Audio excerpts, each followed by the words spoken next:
pretty much, saying that, especially after Kyrie got hurt, then the series was over. I think our guys are using that as motivation. I use a little bit of it, but I have a lot of motivation already to just, be a part of the greatness and be a part of this and be a part of this atmosphere. And, and my motivation is to make sure that my guys are ready and prepared every night we step on the floor. And I have some other motivation that I won't talk about right now, but I have so many different things to worry about than, being an underdog or guys counting us out. So LeBron says he has secret motivations that he doesn't want to talk about right now. He hopes, in fact, that obviously he can get the title so that he can talk about those motivations. He said that to the Cleveland Plain Dealer. Stephen A., if you had to guess, which we are doing, what do you think that motivation is? Well, I would say this. Venture to guess that obviously when you lose in the NBA Finals, as he has 3 times, being around your family, your children, your wife, your loved ones, the off seasons are very, very difficult. And if you know anything about men, when our lives are difficult, we tend to make life difficult for other people. That's just a given. But knowing some of the other things that are going on in the NBA, I suspect that there's more to his statement. And I'm not sure he'll ever admit it, even if he does win the chip. But I happen to know LeBron James well enough and know some of his confidants well enough to know that this is something that has crossed his mind. To get back to Cleveland, he had to depart South Beach. And you have to remember that in South Beach lies an individual by the name of Pat Riley. Pat Riley is the winner within. Pat Riley is a champion 5 times over. Pat Riley is a champion as a player, a coach, an executive. He knows a thing or two about winning. And by the way, it wasn't just D. Wade who played a role in LeBron James winning a championship.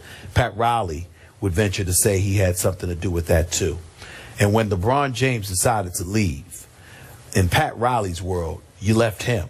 You left him high and dry. You are officially the enemy.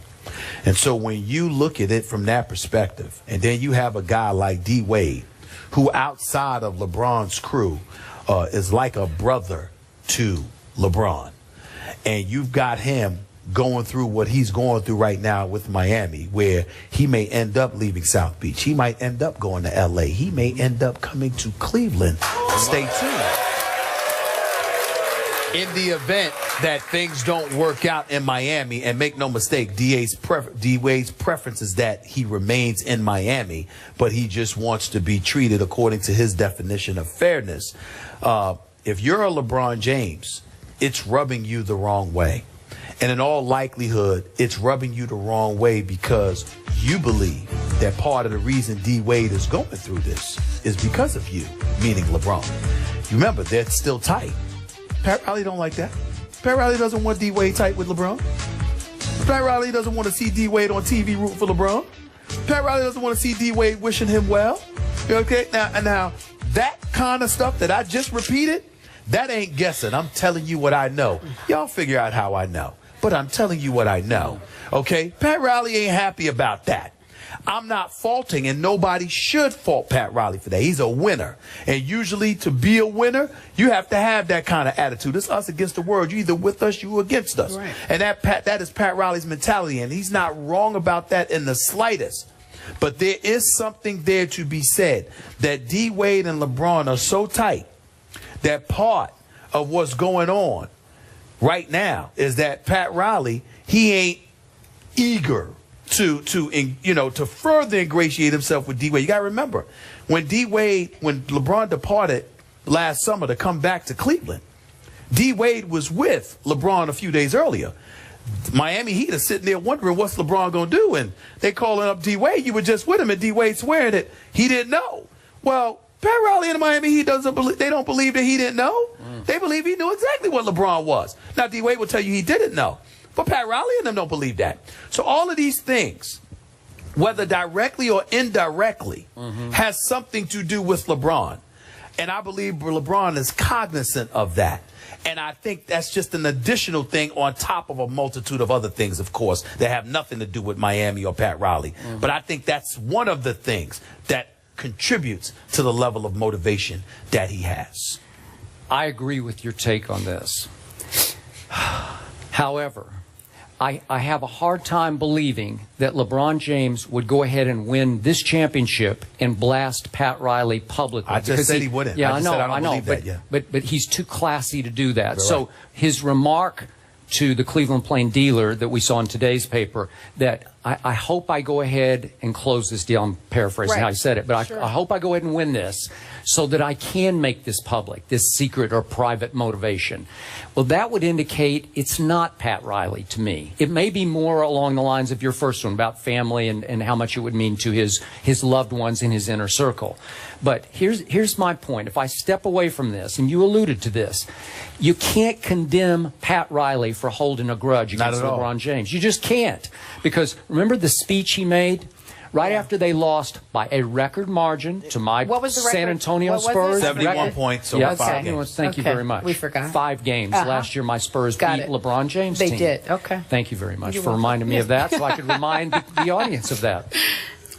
Just after that, Pat Riley gave a post-mortem the next week. Do you remember this? And he said, I'm going to paraphrase again, but he said, the great ones don't run from this.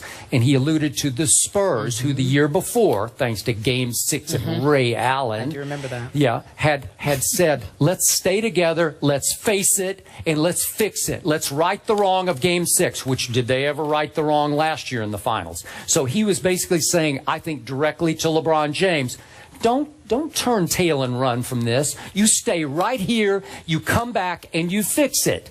And then remember, after LeBron left, remember the remark of a few weeks ago? We don't have any more smiling faces with hidden agendas. Boy, that was a shot at LeBron James. Wouldn't you agree? Yes. Okay. So, again, Pat Riley is the ultimate competitor on the level of a coach/GM. Yeah. And even as a player, I thought he was. He was an overachiever. But still, he is burning inside to get even with the king. You were talking about don't hate the king. Tell Pat Riley that. Listen. Pat Riley is one of those dudes. Pat Riley is one of those dudes where he's a winner, man. And he's the kind of guy where don't measure his LeBron's success over Miami based on 1 year. Pat Riley's got to fight. Pat Riley was contemplating retirement until LeBron left. Yep. He's accomplished everything and stayed on and was ultra motivated because LeBron left. And I got news for y'all. If Chris Bosh hadn't gone down, Miami would have met Cleveland in the conference finals with Bosh, with Whiteside, with Luol Deng, with D. Wade, with Goran Dragic after they acquired. Pat Riley's not standing still. Miami's coming, okay? So, again, that kind of stuff is something that needs to be mentioned. The other part to it is this. Pat Riley has to accept this reality. The only reason LeBron ever went to South Beach to begin with is because of D. Wade. And in the end, one of the biggest reasons he left was because of Pat Riley. Now, again, he's classy where he's not going to admit stuff like that. But one of the biggest reasons he left was Pat Riley. And it's always about business with LeBron. And by the way, he's happy to be back. He plans on staying right here in Cleveland, hopefully for the rest of his career. But hold on. Let this organization act up. Let this organization for 1 second think that they can take him for granted. Let him go ahead and win. Because you got to remember something. LeBron James is here to win a championship. He didn't promise you Cleveland forever. He promised you that he was coming back to bring the chip home. So the point is that he wins the chip, all right? But the organization gets a bit bold and all of a sudden forgets that he's LeBron, all right? And think that they can act differently. Don't think that he's stuck here. You better treat him right this time, because the last time he was here, the organization and some people associated with it didn't treat him with the respect and deference he deserved. He's cognizant of that. Okay, that's fine. My final point here is we part ways in our theory on one final point, and that's Dwayne Wade's role in this. Trust me on this. Dwayne Wade has mixed emotions because LeBron James, because of LeBron James leaving, remember, Dwayne took pay cuts. He sacrificed pay twice for LeBron James, to get him there the first time and then to keep him there. And LeBron left Dwayne a little high and dry, and now Dwayne is paying the price. And I agree with you. Pat is holding his feet to the fire. But trust me on this one. Dwayne Wade knows that he sacrificed for a LeBron who then went home, and that's fine. And God bless all of you because you deserve to have him back. But Dwayne Wade is still paying a price for that. Dwayne Wade may be paying a price, but Dwayne Wade is fully aware that LeBron James' departure had a hell of a lot more to do with Pat Riley than it had to do with him. Don't think that. Okay, but he had already sacrificed to keep LeBron there, and now he's paying for it. He was willing to do it, but it wasn't like LeBron didn't sit there and inform him. LeBron never sat there and said to Dwayne Wade, "I'm staying." No, Dwayne Wade knew that LeBron had his issues but even with to people the last outside moment, of Dwayne I think Wade. Dwayne was still a little bit surprised by it. He wasn't surprised. He was disappointed, but he wasn't surprised. And you also have to remember, LeBron left Cleveland to give him 4 years. He owed D. Wade nothing. Yeah, we but leave it there. That's a tough stance. We leave it there. What is the secret motivation? We'll find out if Cleveland gets the chip. When we come back, we're talking about LeBron. Can the Warriors shut him down? That is the question. The debate on the other side of the break. First take in the flats for the NBA Finals. We'll be back in just a moment. Excited to be here. We're wrapping up our special game show with these Cleveland fans talking about none other than the King. LeBron James has been carrying the load for the Cavaliers the first 2 games. He scored 83 of their 195 points over the first 2 games. He had 44 points in game 1, 39 in game 2. So we're talking about how the Warriors defend LeBron James. We're going to ask you to put your coaching cap on, Skip Bayless. Do you believe that Golden State should change the way they've been defending? This game in Cleveland tonight, or as you folks have been calling it, Believe Land. I like that. Thank you. Golden State has to figure out a way to push the pace, to up the RPM of this game into their kind of game. And the only way I know how to do this is to start trapping LeBron James at three-quarter court or half court. I'm not talking about doubling LeBron James. I'm talking about trapping him quickly, and because he always makes the correct basketball play, get him to give up the basketball and hope it ends quickly in the hands of one of his snipers, JR, James Jones, whoever it is, Shumpert, and that they decide to shoot it more quickly than they usually would. Now, if JR gets hot, it's good night Golden State, okay? But to me,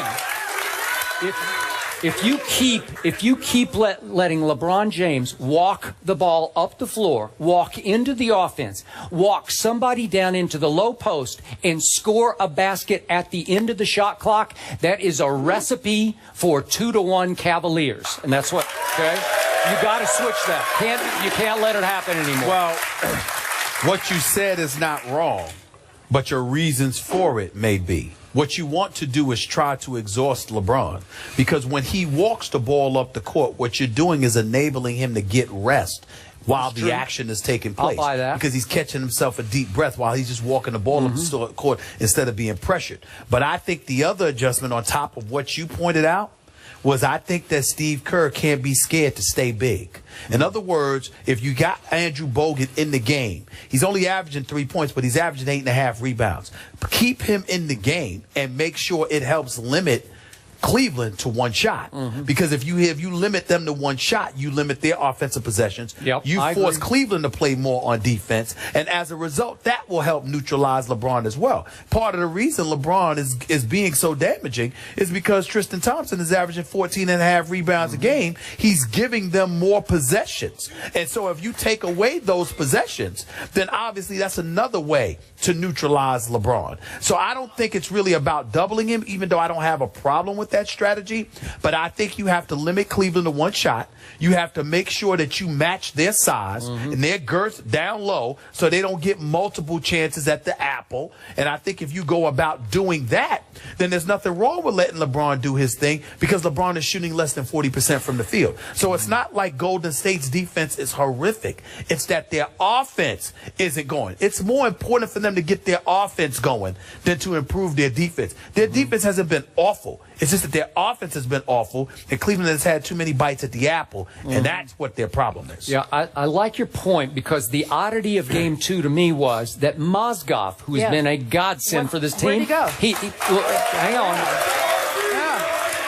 He played 0 in the fourth quarter and 0 in overtime. How did they get away with that? Well, Bogut wasn't in the game. Well, that's why Mozgov wasn't in the game. Yeah. Because Kerr took Bogut out to go small, and Cleveland had to match going small. But when he's in the game, you just got to make sure Mozgov doesn't outplay Bogut. All right, game 3, just a few hours away. We're going to recap picks on the other side of the break. Thank you so much, Cleveland. We'll be right back in just a few moments. Welcome back to First Take on the road for the NBA Finals. We're getting ready to end our show, our special game day edition of First Take. We asked you on the Twitter who would win game 3.